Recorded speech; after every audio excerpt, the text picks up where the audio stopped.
just sent a letter to Congress updating them on how Social Security is going this year. And part of it was talking about the Social Security Fairness Act, that they are almost completely done with sending out that money. Let me go ahead and show you this. I'm going to go through exactly what the Social Security Fairness Act is. For those new people, the regular part of our community here already knows about this. They're probably tired of hearing about it, but I guarantee there's thousands, tens of thousands, maybe 100,000 people out there that are entitled to that money, that are eligible for that money, but just didn't get the word. So I'm going to talk about that today. And this is also a live Q&A because there's a lot of moving parts. That's the problem with people out there missing this money, is because they don't know what they don't know. So please like and subscribe and share and all that kind of stuff. And maybe this video will go out to someone that needs that money, that is eligible for that money, so they can go get it. But we'll talk about it. And it is a little bit complicated for people that don't know what this program is. So that's why I'll do a live Q&A. So if I don't explain everything 100% perfectly, if I miss something, that's the chance for you to jump in there in the live Q&A and say, hey, Ed, I don't understand what exactly this or that or the other thing is. All right, so let's go ahead and go into what the Commissioner of Social Security. So every time I do this video about the Social Security Fairness Act, about billions of dollars going out, people leave a comment in the video saying, oh, you're a liar, this is all BS, I didn't get my check. Yes, that is a possibility.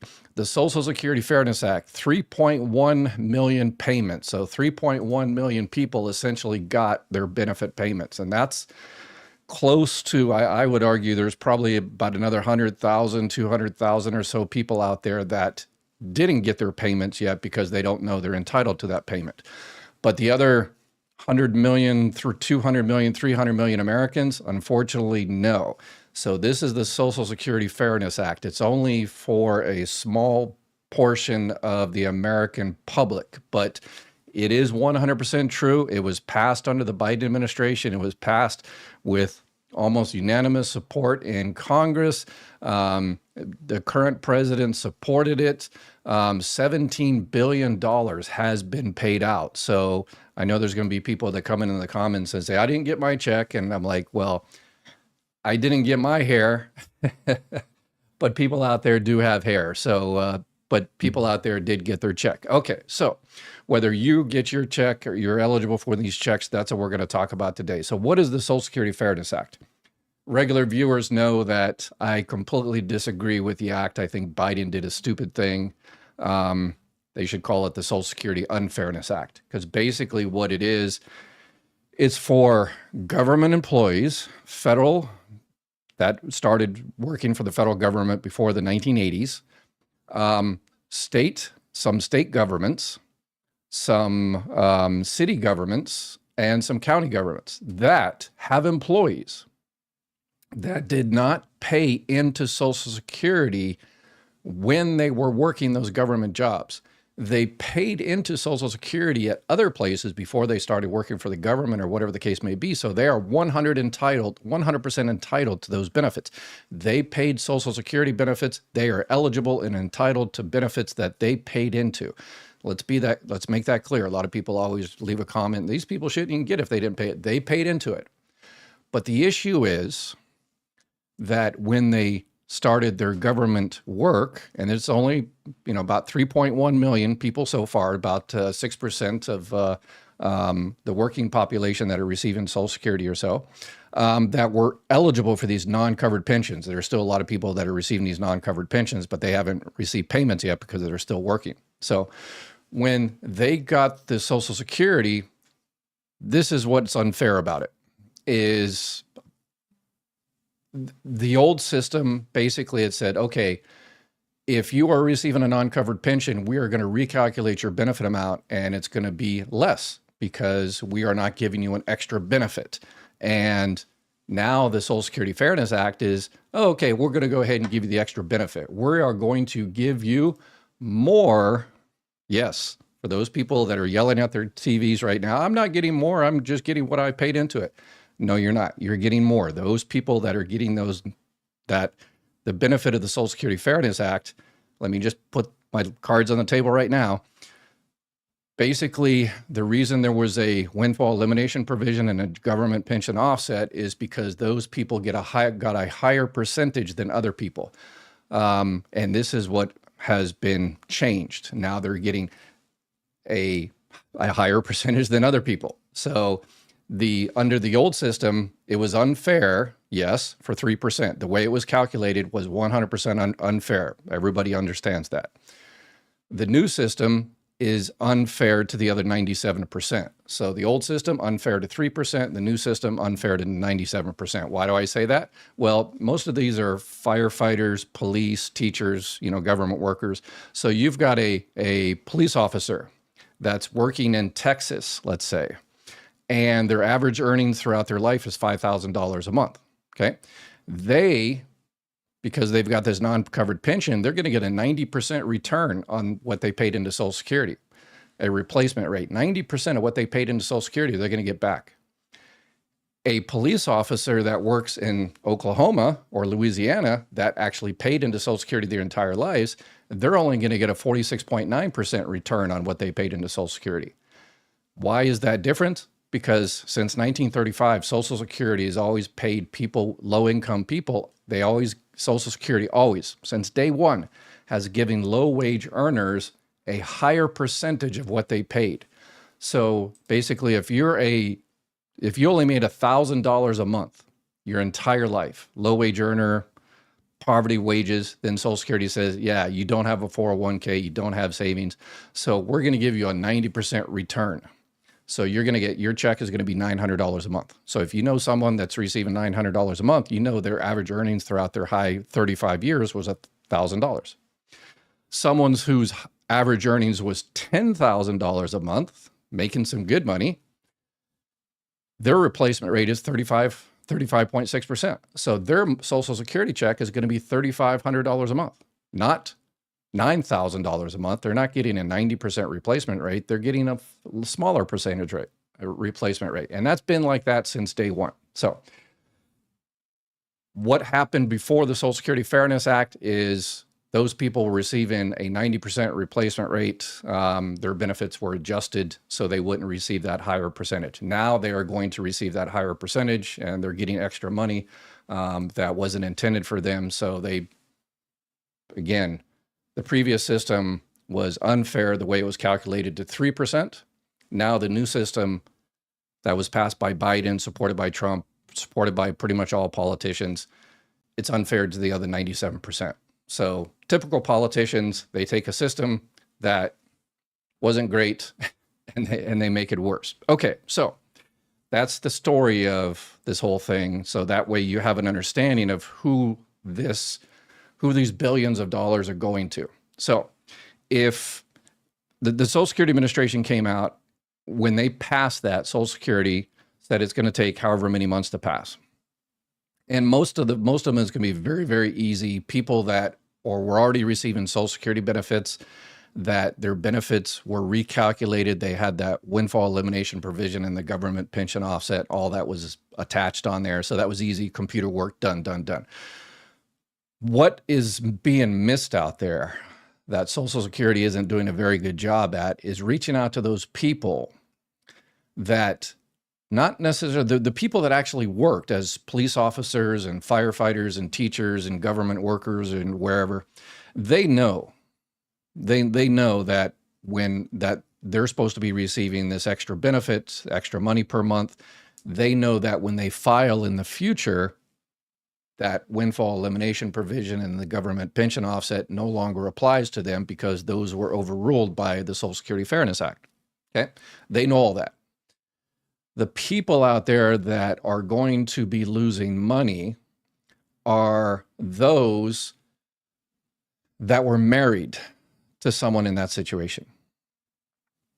So if you were married to someone in that particular situation that was a cop, that that they were a cop or a firefighter or, whatever, worked for a state, and they didn't pay into Social Security, and you checked to see if you were entitled to benefits on that person's record. So let's say you're 70 years old. If you're new to our community here, this is what we do in our community. Just don't listen to this information for your own particular case. Think of all those people around you, your neighbors, people at church, the people at work, the people at the grocery store, your friends, relatives. Think of those people and brainstorm and say, okay, do I know anybody that was married to a police officer or a firefighter or a government worker, someone that didn't pay into Social Security? And so let's say you've got a 75-year-old coworker, a 75-year-old neighbor down the street, and that person is struggling and they're only getting $1,000 a month or something, right? And they're having a hard time. And if someone's going to only get $1,000 a month, I'll talk about some other programs out there that's going to help them out. But if you know someone that's struggling out there, and ask him, says, weren't you married to a fireman? Yeah. Aren't you able to get benefits on that person's record as a spouse? You were married to that person for 10 years, or you were married to that person for at least 9 months and they passed away while you were married to them. That's another situation. There's also called the independently entitled divorced spouse, which if you want to, I can get into that again. But there's, you're eligible. Are you eligible for benefits on that person's record, your ex or your deceased spouse's record? Yeah, technically I was married for the 10 years, whatever. But I called Social Security a few years ago and they said I wasn't eligible. That's because when you called a few years ago, when that person called a few years ago, that person, that firefighter, that police officer, whatever, was subject to that windfall elimination provision, and their benefit amount, called their PIA, their primary insurance amount. I know I'm getting a little bit too technical here, but that's the nature of the beast, unfortunately. That's the nature of the bureaucracy. That person's benefit amount was lower because they were subject to that windfall elimination provision. But say, well, that's changed. And this goes for a lot of situations too. So, oh yeah, I called one time and they told me I wasn't eligible. Well, you were eligible because you were married to that person for however long. But the reason you weren't eligible is because your benefit amount, a spouse's benefit amount, has to be less than half of the other person's benefit amount if that person is still out there alive and kicking. If for surviving spouse benefits, you're eligible for up to 100% of that person's benefit. So you got that 75-year-old neighbor and you say, but yeah, I called a few years ago and they said I wasn't eligible. Was it just because of the benefit calculation at that time? And they'll say, well, I don't know. I was just told I wasn't eligible, so therefore I forgot about it. Call Social Security. Help them call Social Security and say, hey, I just want to double check it to see if the situation has changed. Whether, again, the general change is, was your ex-spouse alive when you called, and that 50%, criteria applied. And then since then, that person passed away and it's no longer up to 50%, it's up to 100%. So there's a lot of people out there, hundreds of thousands of people losing money because of that. We just found someone last week that got an extra $1,000 a month. It was actually $2,000 a month extra money because they didn't know that. So we found hundreds of millions of dollars for people out there on this channel with our community, because y'all help each other out. You reach out to people and ask these questions of other people. So tell that person to call Social Security and say, yeah, I'm just checking. I called like 5, 10, 20 years ago and I was told I wasn't entitled to benefits at that time. And was it because of the benefit amount of that person? Had that person passed away? I haven't been in touch with that person, so I don't know if that person is still out there alive or, whatever. Am I able to get benefits then? Did that person work more and pay into Social Security and now their benefit is more? Was that person subject to the windfall elimination provision? All of those things. So you call Social Security and you say, I just want to check to see if I'm now eligible for benefits on that person's record because of the different calculations that are in effect today. And if you don't know the person's Social Security number, no problem whatsoever. I've done this. For those new people, I ran the 3rd busiest Social Security office in the country. I've taken hundreds of thousands of retirement claims, survivor claims, disability claims, Medicare claims when I worked at Social Security. If you call Social Security, and now the difficult part is getting into Social Security. If you call Social Security and say, I want to check to see if I'm eligible for benefits on this, my ex-spouse, deceased spouse, or whatever the case may be. If you got the Social Security number, perfect, awesome. But if you don't, no big deal whatsoever. You you just tell them you tell them the person's name, the date of birth, or how old they are, best as you can know, as you know, and the city and state where they were born. I have never, ever, ever been able to not find a social security number. Someone says, yeah, I was married to John Smith. I think he's like 62-ish. I think he was born somewhere in North Texas. I was able to find it. So it's possible to find the social security numbers.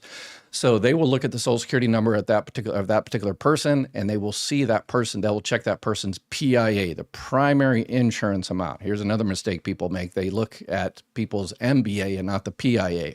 I see a lot of new people here today, so I'm going over some basic stuff that my community says, stop talking about that. Yes, we all know that, but I see there's a lot of new people here. So welcome to all the new people. Welcome to the best social media channel out there that helps people every single day.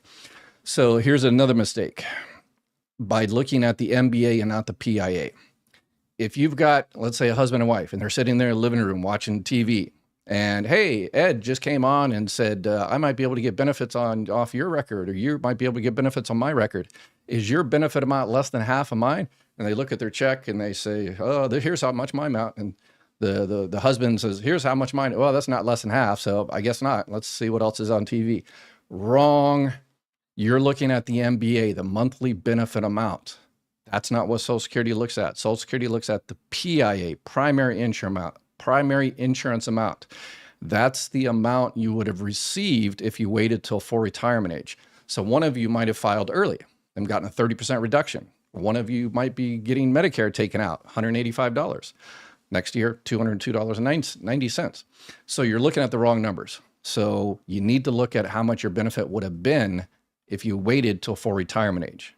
And here's another thing, since we got so many new people, is surviving spouses. If you have a spouse that you were married to is deceased, if they wait till after their full retirement age, they get these things called DRCs, delayed retirement credits.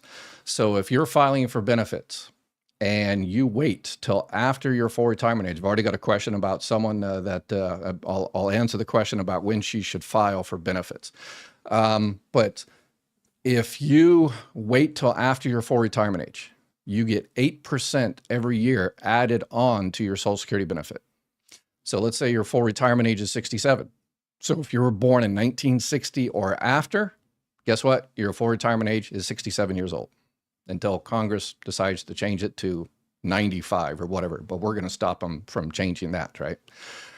But if they wait till from 67 to 70, that's 3 years, 8% per year, 24% increase in benefits. So by waiting till 70, don't wait till past 70. Your benefits you don't increase by waiting past the month you turn 70 years old.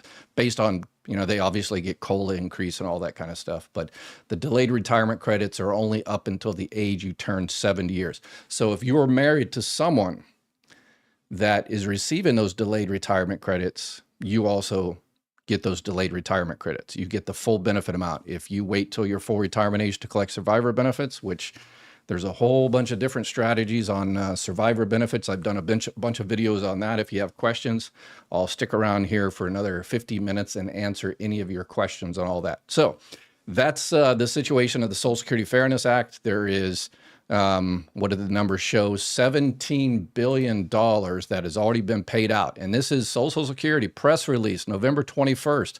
The Commissioner of Social Security, who's also, this is his part-time job.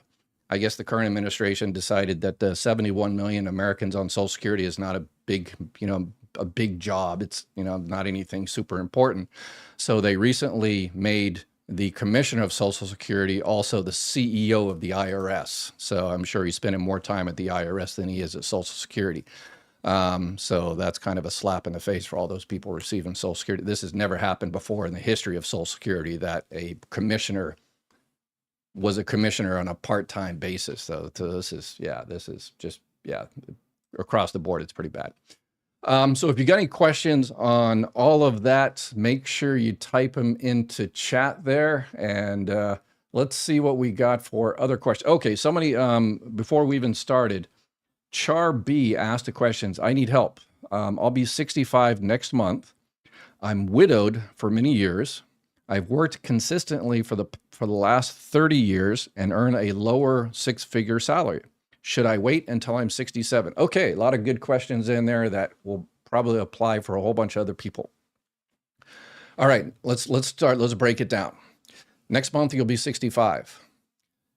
Are you receiving health insurance from work, from current work, not a retirement plan or COBRA or anything like that, the Affordable Care? Are you receiving health insurance from current work? And does your employer have 20 or more employees? If so, then being 65, you normally have to sign up for Medicare, but if you have creditable coverage, you do not have to sign up for Medicare. So don't waste your $185 signing up for Part B or $202.90 next year. You can sign up for Part A, that's zero premium, gives you a little bit extra hospital coverage, but you don't have to. And then if you stop working, let's say you're 65 now, you have credible coverage from work, you're happy with it, doesn't cost an arm and a leg, it covers okay. And then you decide to retire at 70 years old. And then when you retire at 70, then you can go ahead and sign up for Medicare. And there's no penalties whatsoever, no penalties. You just have to fill out a couple of forms and prove that you did have health insurance from creditable health insurance since you turned 65, and there's no penalties whatsoever. So, okay, that's one thing. You've been widowed for many years. Okay, so people are eligible for widow benefits, widower benefits. Social Security calls it surviving spouse benefits. You're eligible for surviving spouse benefits starting 60 years old. At 60 years old, a lot of people miss that, and they call up at 62 and they say, I want to file for surviving spouse benefits. And Social Security says, well, could have done that 2 years ago. Actually, if you're disabled, you can collect widow's benefits, disabled widow's benefits starting at 50 years old. A lot of people miss that one too. So many people out there miss benefits. And that's how the politicians have designed the program. Make it super, super difficult, over 20,000 pages of policy, and then cut all the staffing, the people that are supposed to help you get your benefits. Yeah, so don't yell at the Social Security employees. They're just doing what politicians ordered them to do, is to not provide customer service, basically. Anyway, so, but one of the things that's going to stop you from collecting any benefits right now, you're asking whether you should start your benefits at 65 or 67.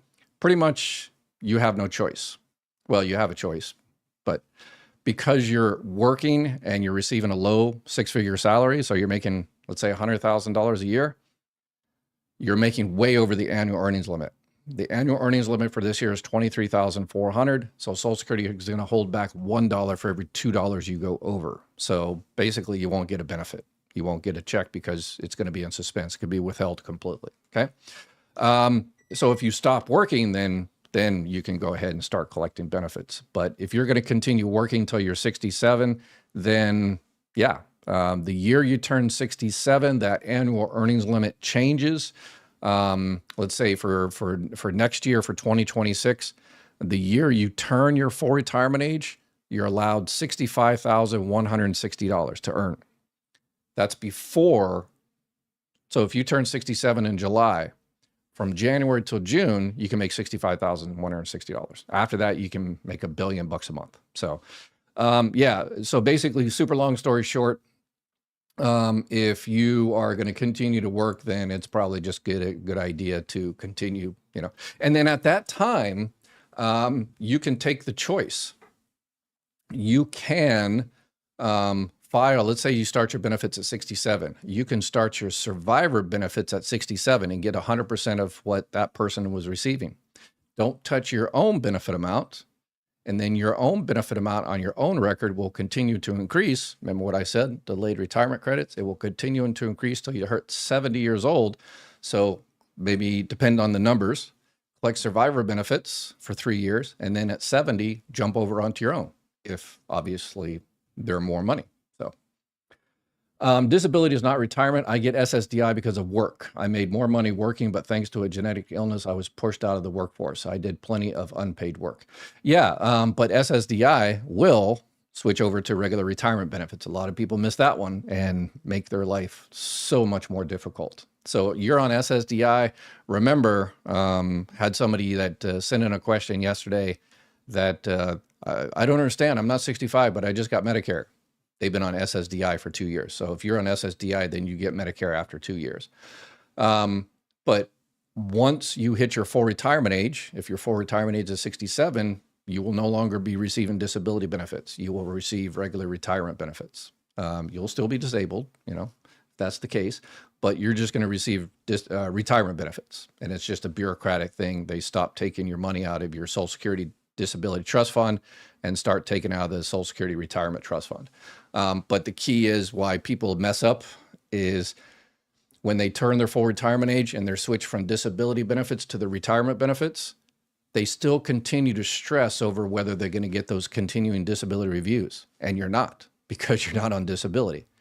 And they also hurt themselves because they say, well, I'm 75 years old, and I would really like to work, and a friend offered me a job, a super easy job I can do, just sitting there, you know, selling, you know, worms at the local bait shop or whatever.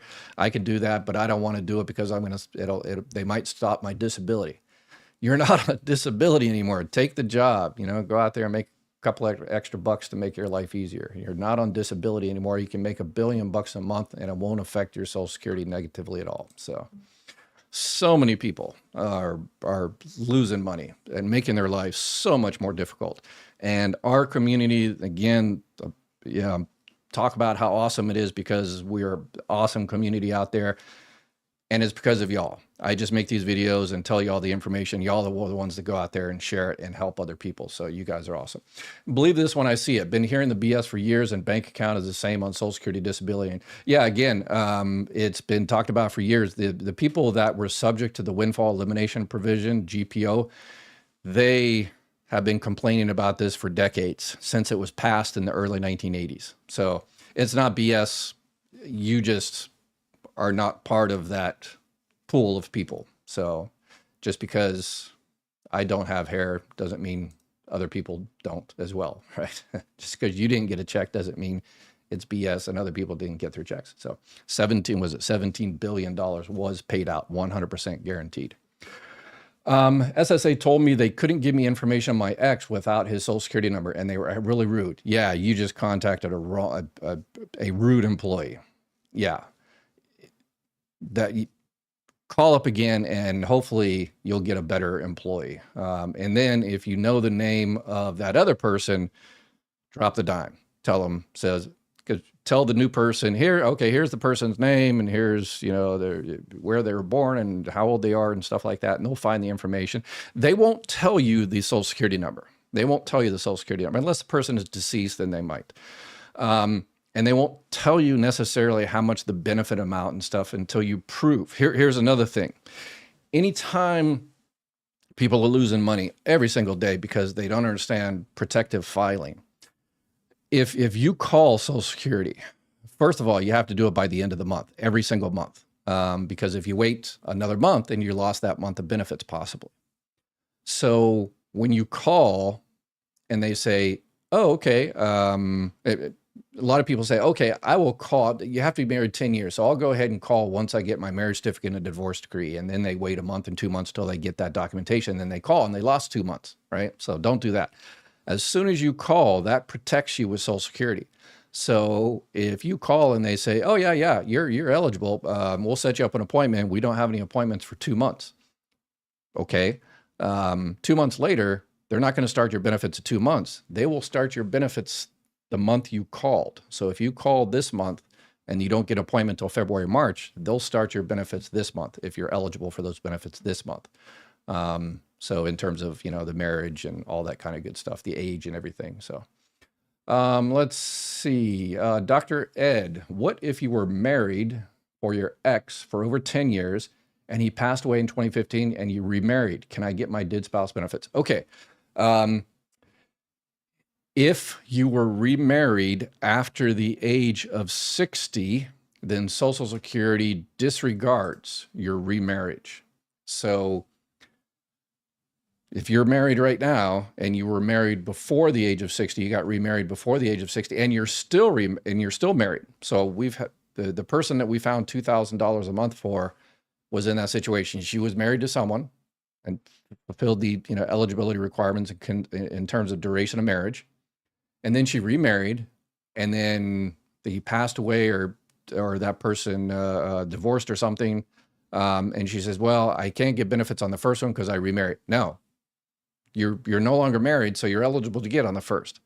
But if you're currently married, you're out of luck, unless the current marriage started after 60. And that's only for surviving spouse benefits. It's not, if you were married to someone and that person is still out there alive and kicking and you remarry, then that's it, you're done. But if that person passes away, then you're eligible for those benefits. So possible, again, depending on the calculation, it always depends on the calculations. You're potentially eligible. Okay, were you married for 10 years? Yes, I was married for 10 years. Are you currently married? No, I'm not currently married. Oh, okay, so that means I'm eligible. But then your benefit, let's say it's that person is alive, your benefit is $1,000 and that person's benefit is $1,200, then that's not less than half of the other person. If that person is deceased and your benefit is $1,000 and that person is $1,200, then if you're past your full retirement age, you can get that extra $200 tacked on to your benefit amount. So many people out there losing money. Yeah, and the whole system is just way too complicated. And again, that's the way politicians want it. So they make, yeah. Anyway, how many years do I have to wait after divorce to file for spouse's Social Security? His half is definitely more than mine, and he doesn't have to be collecting, right? Okay, all right. We're getting to all the really good questions here, and we've got a lot of people watching. So hopefully we're so if you take this information, you go out there and help other people, make sure you come back or make a video. You can go onto our website, mygovexpert.com, and let me see if I can pull it up here. And on the bottom left, there is a little camera icon. Let me take this out here real quick. The little camera icon. Oh, that this is live, right? This is live. A little camera icon there that you can click on, and you can ask a 2-minute question or make a 2-minute comment or leave a 2-minute review or whatever the case may be. Okay. Oh gosh, and I just lost the question that I had up there. Okay. Oh, it was about the 2 years marriage. All right. So if you were married to someone for 10 years, so this is a divorce type situation, and you are 62 years old now, and you have to file for benefits on your own record. When that person is still out there alive and kicking, for you to get spouse's benefits, you have to file for benefits on your own record first. So if your benefit amount, your full benefit amount is less than half of that person's, then you're eligible for benefits. Now, the marriage part. So I had to be married 10 years. And they have to be collecting benefits for you to start. However, there's an exception. There's what's called independently entitled divorced spouse benefits. And, this is the government. We have to have a super long acronym. Same thing when I was in the Marine Corps. Everything had to have a super long acronym. So independently entitled divorce spouse benefits. Same thing. You had to be married to a person 10 years. You have to be collecting benefits on your own record. You have to start benefits on your own record. The independently entitled means that person has not filed for benefits yet. They're continuing to work, or sometimes they don't file for benefits just to spite you. They know that they think they know that you can't collect benefits until they collect benefits, which is not the case. So, but the only thing that's different in that particular case, and only that particular case, the independently entitled divorce spouse benefits, is that person has to be at least 62 and you have to be divorced. The final divorce is 2 years. And I've got that information again on my website there, the completely free website, mygovexpert.com. And you click on the family benefits there, and you'll see a little tab there, the independently entitled divorce spouse benefits. And I even put the Social Security reference up there because why did I put let me double check the link there, make sure it goes to Social Security, make sure it's not a broken link real quick. Why I had to put a link up there is because people call Social Security Social Security's website is taking forever. People call Social Security and they say, hey, I want to file, there it is right there. I want to file for benefits on my ex's record. And the Social Security employee, the person that picks up the phone, might not be educated, might not be trained well enough. And they will say something stupid like, no, you can't because your ex has to be filing for benefits yet. Your ex has to be receiving benefits. 100% incorrect. Your ex just has to be eligible. That means 62. They don't have to be entitled. They didn't have to file a claim. They just had to be at least 62 years old. You had to be married to the person for 10 years and final divorce for 2 years. Again, that is only for the independently entitled divorce spouse benefits.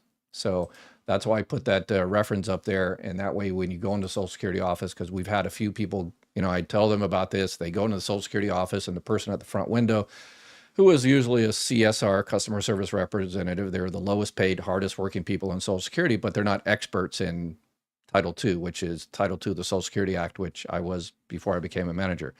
So they give out wrong information. And it's getting even worse because all the really, really good people, were fired, relocated by Doge, and the really experts in offices. So, hi, Dr. Weir. My late husband was disabled, also a fireman. Although we were together for 10 years, we were married for 2. Should I call Social Security to see if I'm eligible for anything under his name? It really, that is one thing that there's not much of exception to, is the 10-year marriage for divorce. So where there is an exception, if you were married to the person when that person passed away, it's not 10 years because you were married to that person when they passed away. You just had to be married to that person for at least 9 months and still married when that person passed away. There's a couple of exceptions if it's under 9 months, if it was an accident or that was a military related thing. But if it was a divorce, then you had to be married for 10 years. Couple of exceptions in there. If your state acknowledges common law marriages at that particular time, then Social Security recognizes common law marriages. The Social Security has to go by state law in terms of marriage and divorce. So, and there's another exception that almost nobody knows. If doesn't sound like it applies to you, but if you are married to someone for 5 years, get divorced, and then remarry the same person by the end of the next calendar year and are married another at least 5 years, you can add those two parts together. I checked one time and I think 3 or 4% of people actually remarried the same person. They just divorced. So I had to throw that out there. So I applied for spousal support. I was found eligible. Then I was not because I was told I made more on my record. I have to pay back in addition to pay back. They take in 185 don't. And in addition to payback, they're taking the 185. I don't get it. Okay, yeah, that's so you were eligible in terms of the marriage, the duration of marriage, but you weren't eligible because your benefit amount is lower.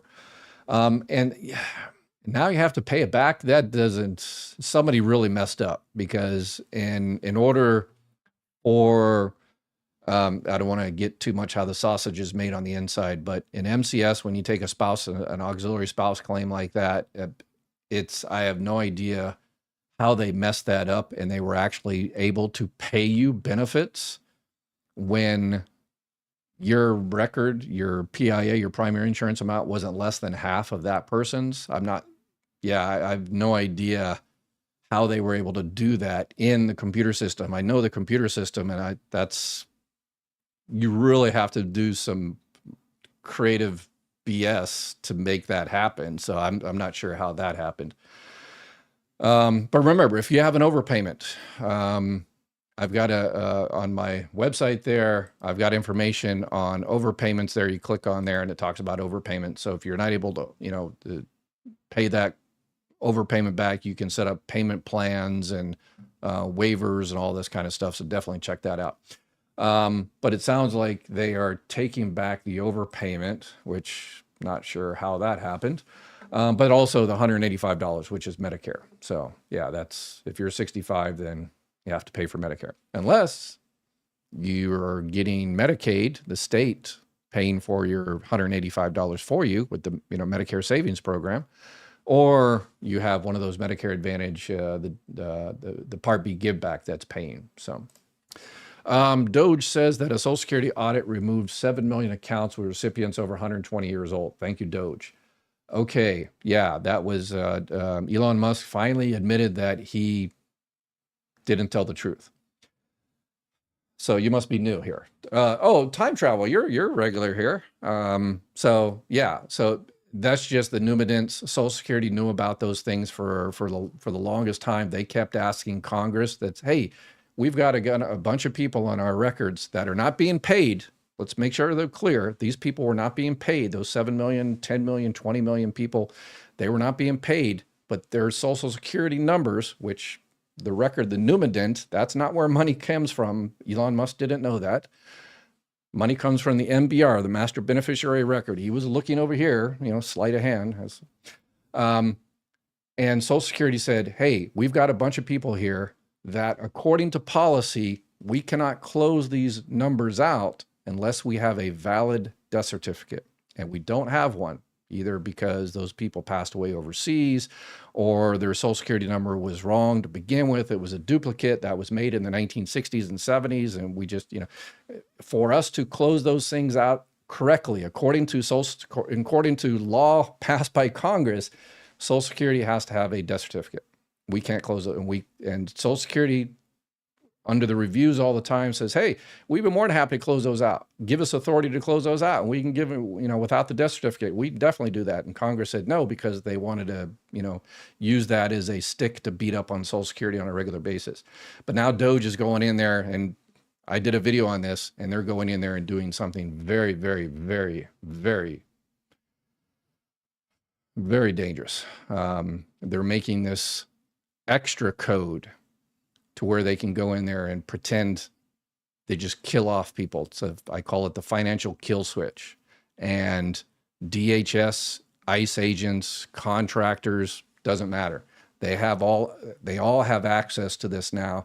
And if they don't like you, if you run into an ICE agent and you don't treat them nice or something like that, they can go back to the office and say, yeah, I found this person's Social Security number. Click, click, click, click.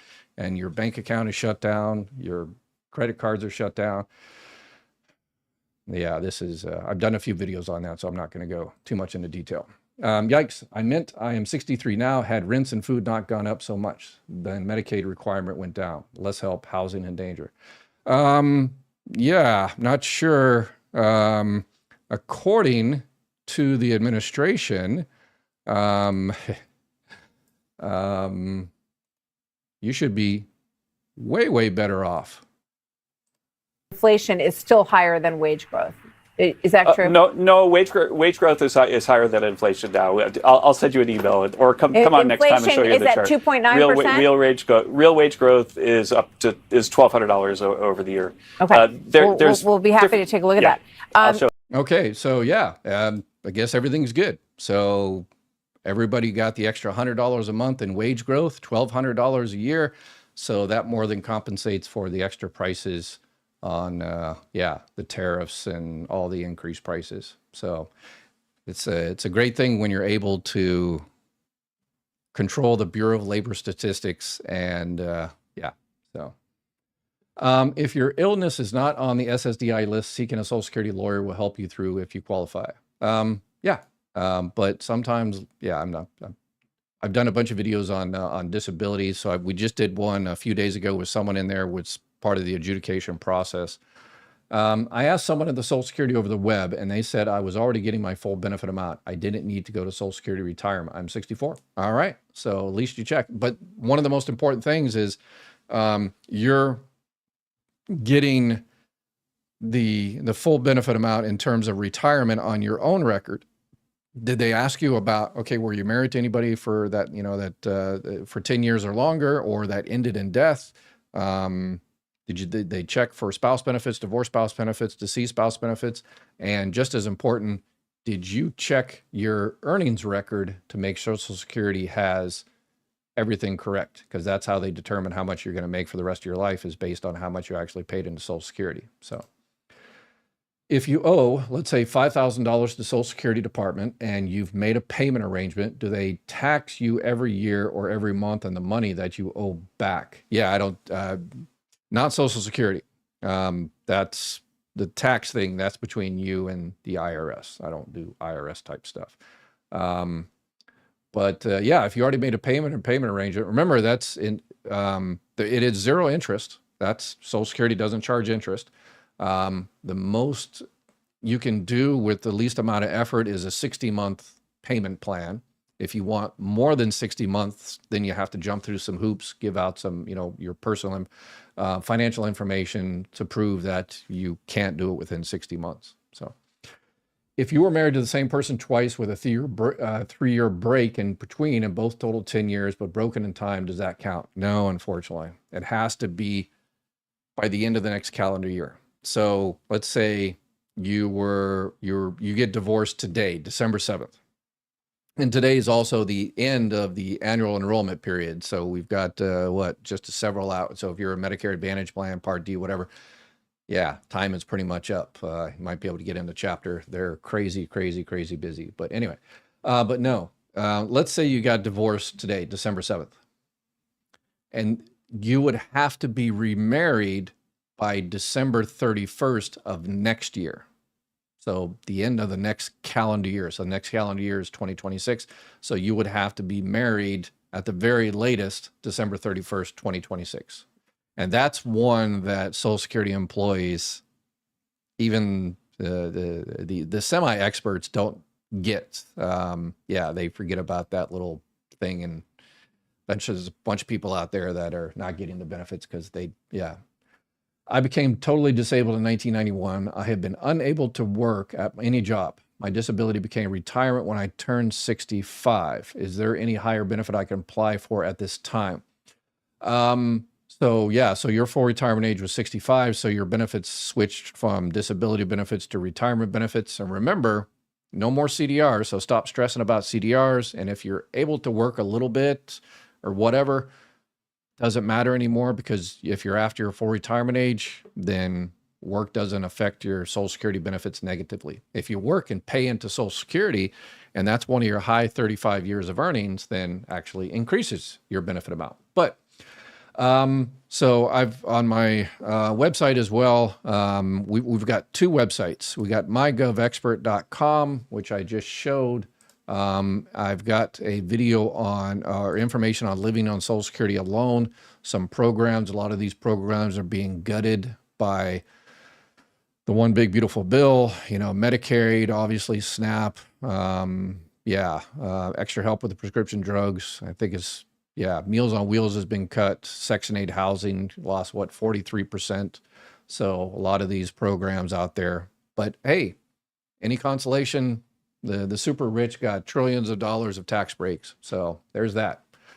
Anyway, so remember, if you're eligible for any spouse benefits, divorce spouse benefits, surviving spouse benefits, then definitely check into those. If your benefit is low enough, the first thing I would definitely probably help you out is getting someone to pay for your Medicare Part B, the $185, put an extra $202.96 next year, putting that money back in your pocket. So reach out to your state Medicaid. They're called different things in different states, but they're all Medicaid. Medi-Cal in California, Access in Arizona, Denali Care in Alaska. So they're called all kinds of different things, but it's all the same. So if you're eligible, they just might pay for your Part B, and that'll put $185. And what I was going to go to is our other website, 24help.org, which is put together for y'all as a discussion forum area. So if you're looking to apply for Medicaid in your particular state and you need help navigating the bureaucracy and you're looking for someone to help you, here's where you join that discussion. And this is a discussion group for y'all. Housing, utilities, food banks, Medicare, Social Security, disability, CDRs, and all the rest of it. So this is a website we put together to help y'all out, help each other. Sorry, didn't finish my question. Married 25 years. I'm 62, collecting. He's 70. He's collecting. Can I collect Social Security from his Social Security? I'm married now. Does that matter? Again, so he's still out there alive and kicking. So no. Because you're remarried.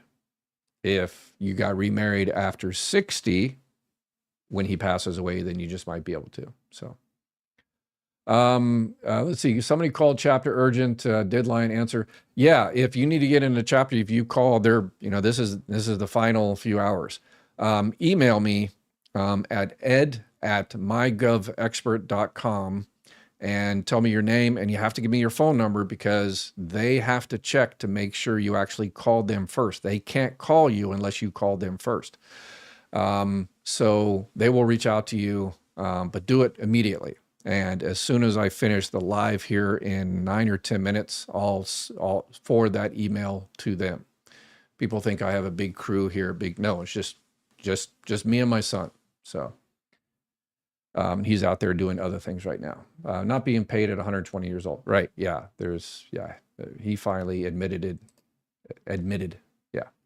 Question: my sister, non-citizen, was married to a U.S. citizen who died cancer 8 months and 4 days ago. Does she can collect survivor benefits? It really depends on the particular situation.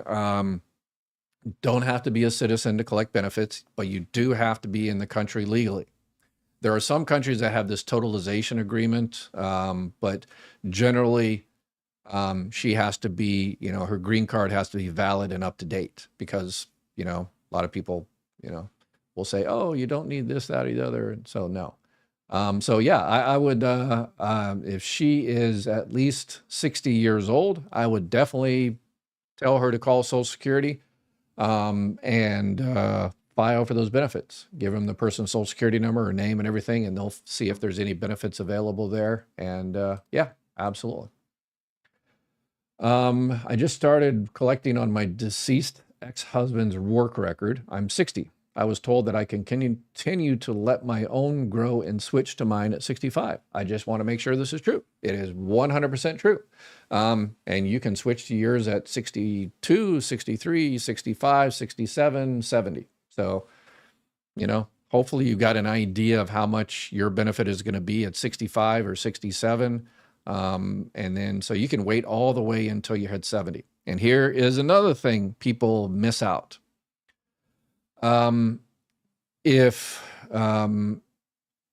a lot of people that in your particular situation, they file for surviving spouse benefits and they don't touch benefits on their own record, which is possible if you're filing for survivor benefits, and they don't touch benefits on their own record.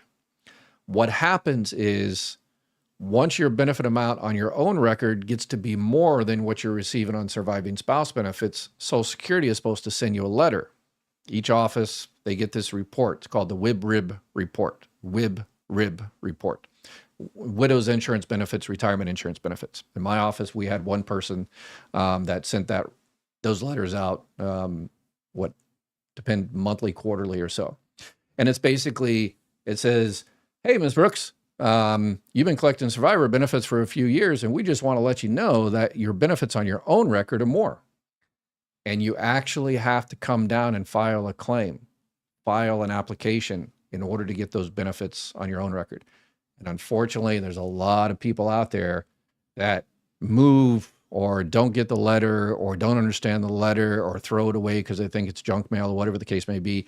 And there's more money sitting there waiting for them. And now they're 70 years old or 75 years old or 80 years old, and they've got more money waiting for them. And so go out there and let's see what we can find for people to help them out.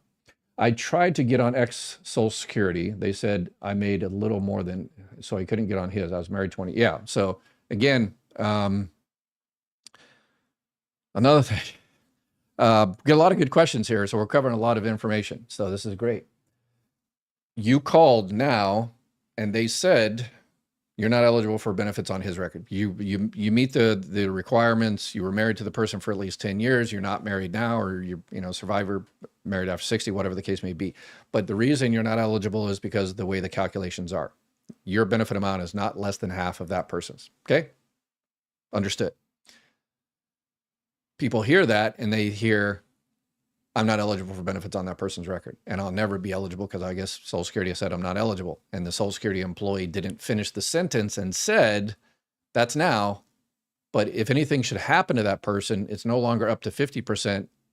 Surviving spouse benefits are up to 100%. So you might not be eligible now, but maybe a year, 2 years, 3 years, if something happens to that person, then you will be eligible. And there's so many people out there that, well, I was told 10 years ago that I'm not eligible, so I guess that's it. I'm done. And since then, that person's passed away and they're struggling. Like, subscribe, share, reach out to famous people, contact local news. Let's get this information out there. Somebody reached out to some guy that does Instagram. He's got like 12 million subscribers, and he invited me to join his podcast next year. So I'm not sure how he found it. I'm sure it's one of you awesome people that reached out to the guy and said, hey, you need to add on there so we can get more information out there. So whoever did that, thank you. I appreciate it. So Instagram, I'm not sure how many. I think I'll be talking to, I'm not sure who was the demographic for Instagram, whether they're seniors on Social Security, but I don't know if they're all young people or I don't know. But if they're young people, I'll say, hey, help out your parents and grandparents and uncles and stuff like that. So anyway, what about the rest of us who make a little more than 1976? Medicare is going 9.76% and will receive, it's actually 17%. Social Security increase, how much will I gain a month? It's 2.8% for the COLA, the cost of living adjustment. And then, Medicare Part B goes from $185 to $202.90. So that is it's a big increase. But there is, I know this is not a big deal, but there is called the hold harmless provision.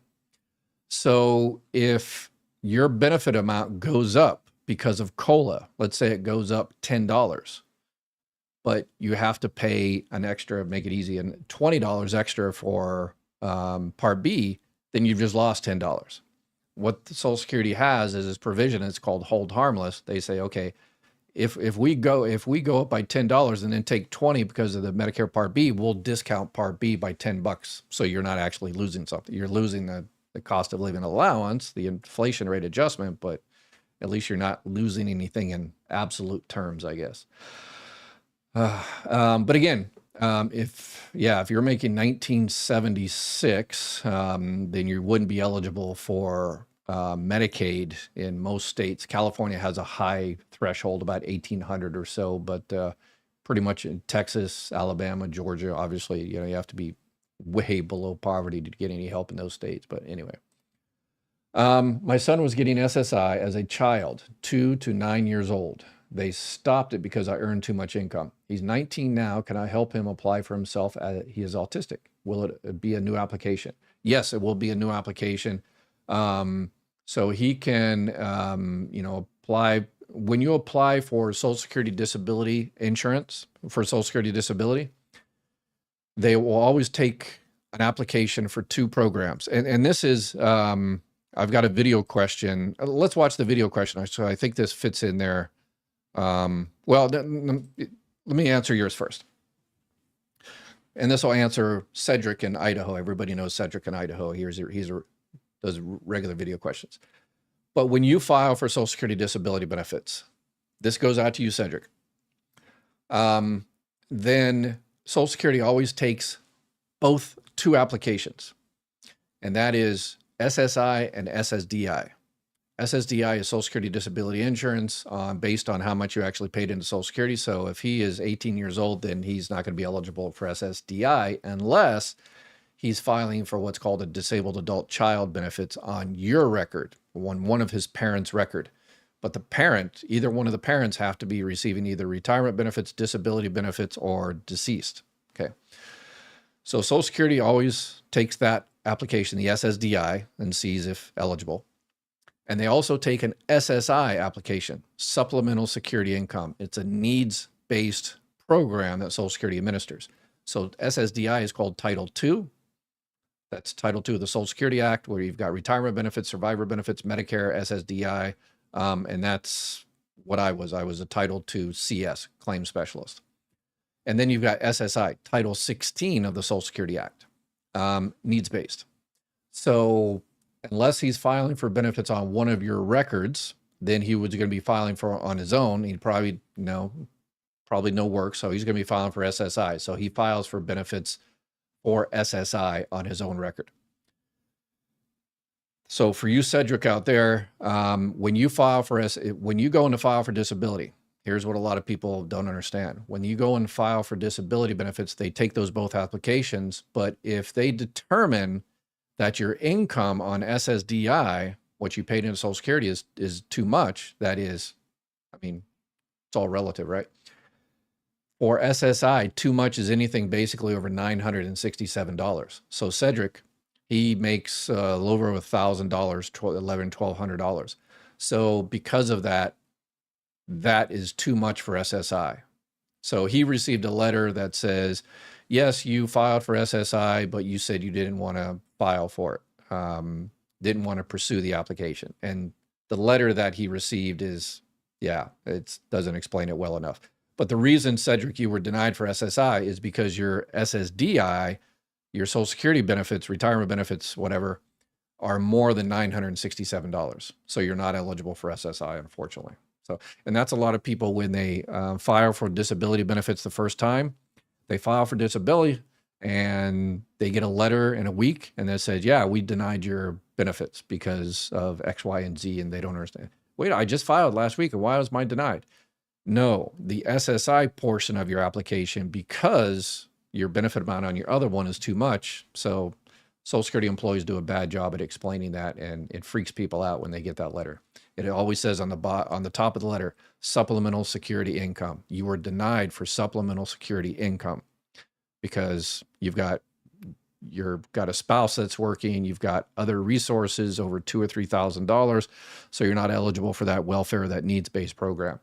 But your other application, the SSDI application, will still be going forward. So, Ed, you're beyond wonderful. Oh, thank you. I appreciate it.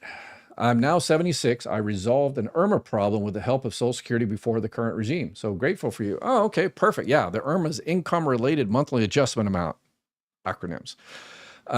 Yeah, so basically that's extra Part B and Part D premium that people pay that had high income from 2 years prior.